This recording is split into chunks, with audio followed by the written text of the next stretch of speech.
Today our adventure will begin right here at the crossroads of High Point Road and Hornytown Road. I kid you not. Good afternoon, my friends. Welcome back to the channel. Hitchhiking Yeti here. Thank you so much for joining me today.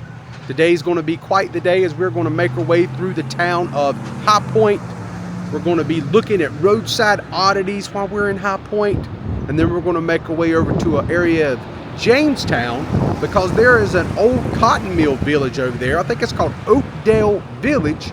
It's abandoned. We're going to make our way over there and check that out and then wrap our vlog up today. But I did want to start out right here at the Hornytown Country Store.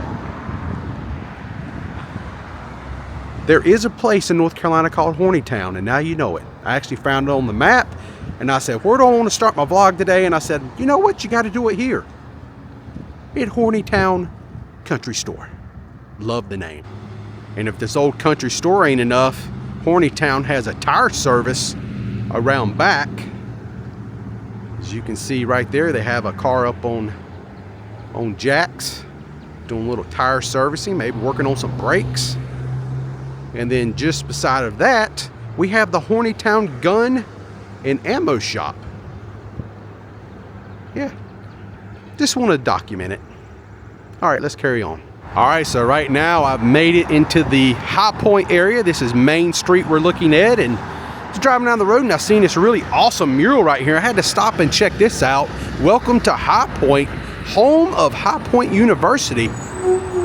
Very, very colorful mural. High Point is known as the furniture capital of the world. Have quite a few shows during the year to show off furniture, and people meet up here in this town and have a good time at some of the showrooms that they have here in the area. Matter of fact, this right here is one of the things we're going to go check out today.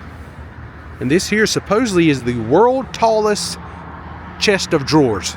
As you see these colorful socks kind of peeking out of one of the drawers. Going to do that. I'm sure there's a few other things we're going to get into as we make our way around town before we head over to Jamestown. But yeah, just wanted to show you this really awesome mural right here off of Main Street.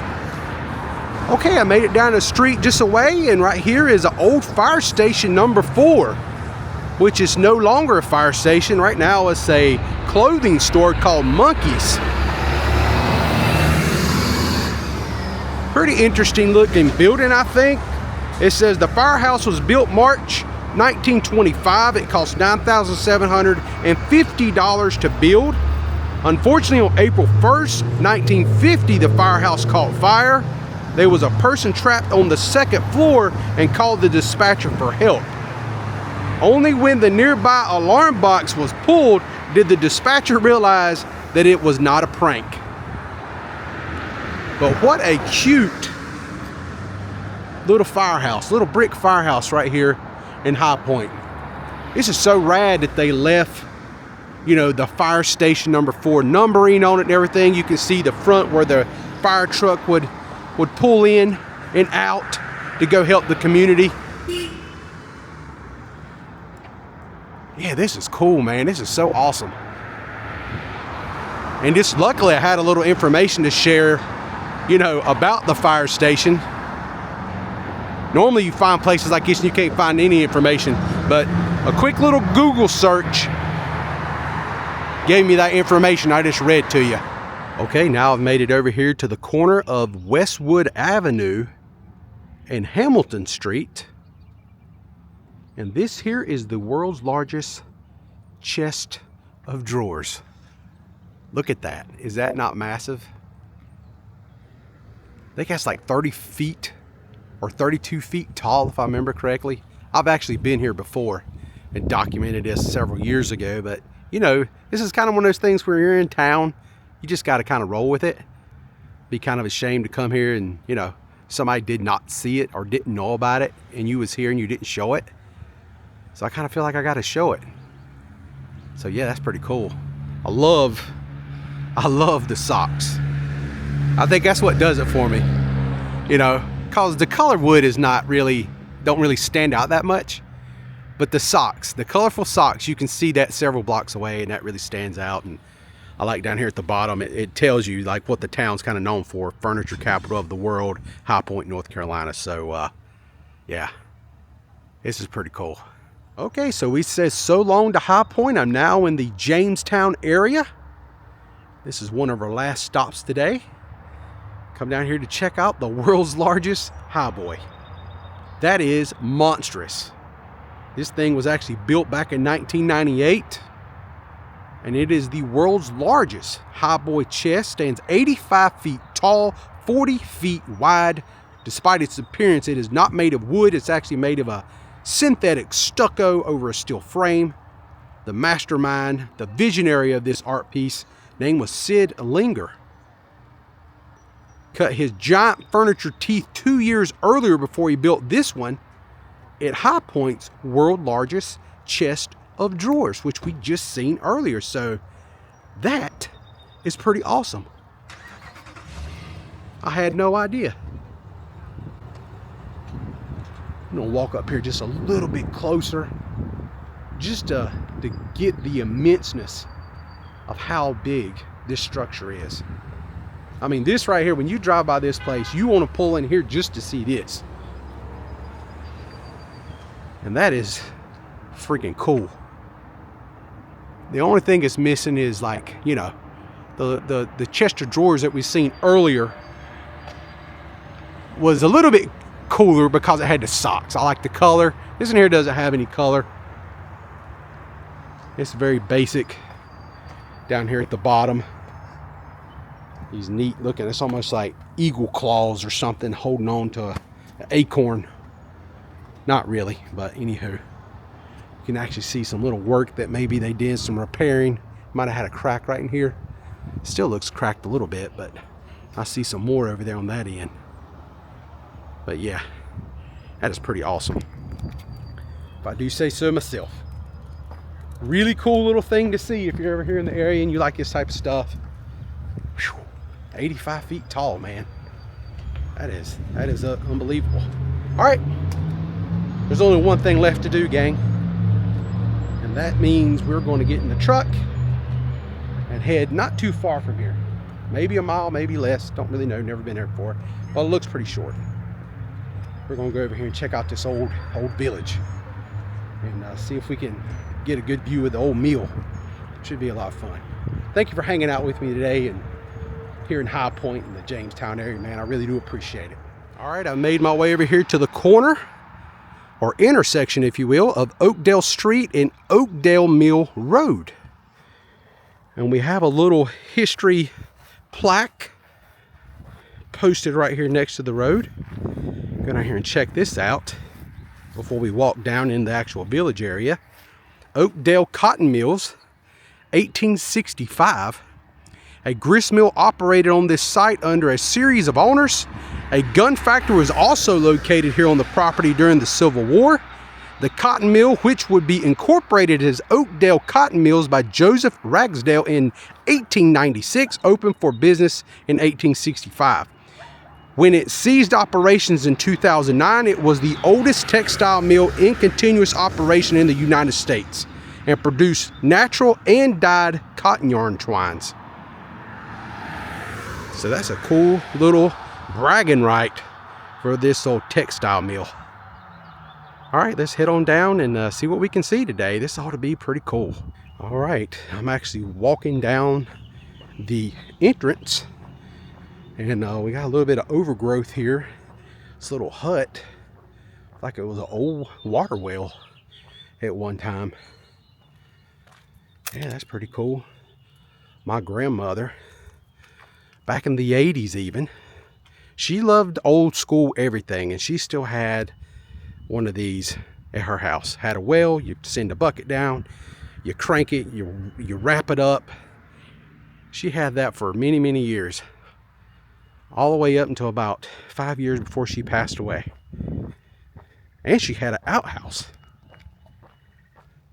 So it was always a fun step back in time. We went and when I was really little, probably, you know, 5 to 6, 7, 8 years old. It's always fun going to grandma's house back then. To go to the outhouse to to do the deed. That was the only place I ever got to do it, but that was it. But here's some of the, maybe right here, some of the houses that are scattered around the village. Now some people are still living in some of these homes. But check this out right here. It says this is the Oakdale store. So I've been to a few mill towns here on the channel over time. We went up and done some coal mine stuff up in West Virginia last fall. And you know, and I don't know if this village was the same way or not, but back in the 1800s, especially in the early 1900s, a lot of these little villages would like pay people what they call scrips. And you would get paid by the plant. As you can see, the old factory right down the hill here. Right down here's the old cotton mill area. Man, that looks pretty creepy. But anyway, you would get paid in scrips back then. I don't know if this worked the same way or not, but this is where you would come buy your goods. They wouldn't give you like real money where you could venture out to other towns and do stuff. They would make sure you're confined to your little village. So this would be the only place you would be able to come if that's how it worked back in those days for Oakdale. Don't know. I have no idea.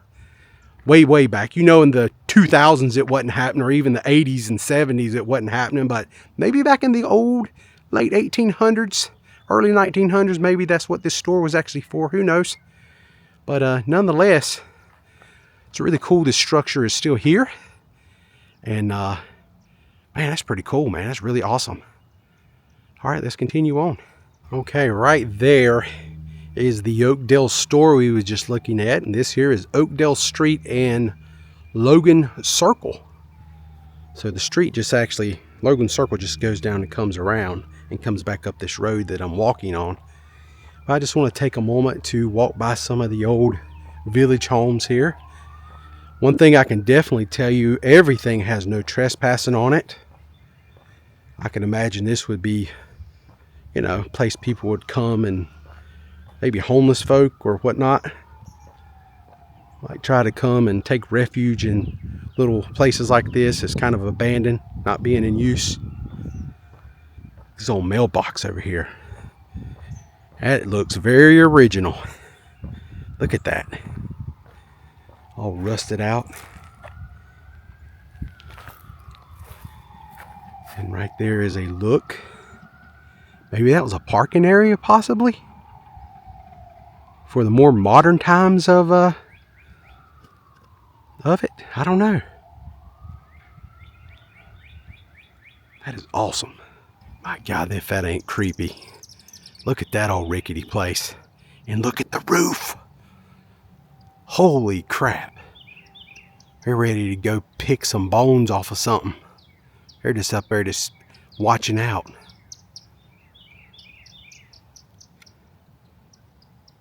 Yeah, that's kind of creepy looking. Check that out, man. Oh my goodness. They're on these rooftops. Look, right there's another one. Got some old buzzards up there. Watching over the old mill. This would be a good place to film a haunted, like a horror movie or something.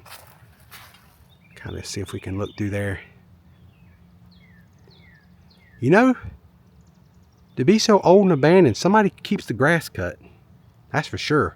Which I think that's by law. I think you have to do that these days. Whoever owns it has to keep the place kind of cut. You don't have to keep growth off of buildings. As you can see, there's a lot of like ivy or greenery growing on the fence line and everywhere. Look at that big old tube, big brick, like smokestack right there.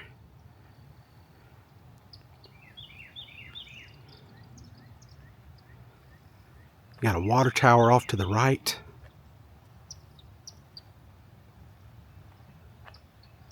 And that looks like a watchtower right up there or something, doesn't it? And they got buzzards all on top of this place, even on that watchtower looking thing. It looks like the top of a lighthouse. You can see buzzards everywhere just sitting on top of that one. Pretty creepy. Dang, look at them up there. Must be a whole nest. All right, I made my way down the Oakdale Mill Road a little bit. Right up there is the Oakdale store. Right here we can get just a little bit closer. to the structure. A lot of cats here too, which is, you know, you can tell a lot of those. They are private property, no trespassing everywhere. Just to make sure you know, do not trespass. You can come look, but that's it. My gosh, look at that back in there. Old brick crumbling down. All right, I made my way down the fence line just a piece before I check out and leave and we wrap this video up. I noticed there's a little place where you can kind of look over the wall here and take a quick little peek. What we can see, you can't see a whole lot of anything. Everything is so green right now. If you come at a time of year, maybe when it was a little deader, winter maybe. Oh, what the heck? I think that's some kind of a floodlight or an intercom system maybe. Huh. Interesting. See a water valve of some sort down there. Very modern. That was definitely in use in the last 30 years. You wouldn't have seen that way back in the early 1900s. Not that style. That's plastic. All right, my friends. I think that's going to pretty much do it for me today. Pretty cool little place, Oakdale Village. I was hoping to be able to see just a little bit more as we got here, but I think this is enough. I think we've done enough. We got to see some stuff. Really enjoyed my day today here in High Point area, Jamestown. It's been a while since I've come to Jamestown. Last time I was here, I did a video on Lydia's Bridge, which is, if you like ghost stories, it was a pretty fun little day. I'll put a link down in the description below if you've never seen that vlog before. But all that being said, I think I'm all done. Thank you so much for hanging out with me today. Until next time, I'm the Hitchhiking Yeti, and I will see you in my next adventure. Y'all stay safe, and hope to see you all again soon.